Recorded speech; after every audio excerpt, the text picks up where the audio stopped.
ఎదురింటి వెంకట్రావు పుల్లుకు తెచ్చుంటాడు, పక్కింటి సుబ్బారావు దిష్టెక్కుంటాడు. ఇడు మట్టె కొట్టుకుపోను, వాడు ఎట్లు కొట్టుకుపోను.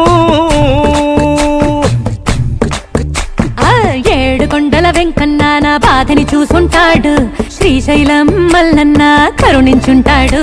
కనుకే నీతో కట్టయ్యాను, చాలా హ్యాపీగుంటున్నాను. నువ్వింత హార్షగా మాట్లాడాలా, హార్ట్ హర్ట్ అయిపోయేలా. తప్పు చెయ్యకుండా భూమిద ఎవరైనా ఉంటారా? నీ తప్పులు ఒకటా రెండా చిత్రగుప్తుడి చిట్టాలా?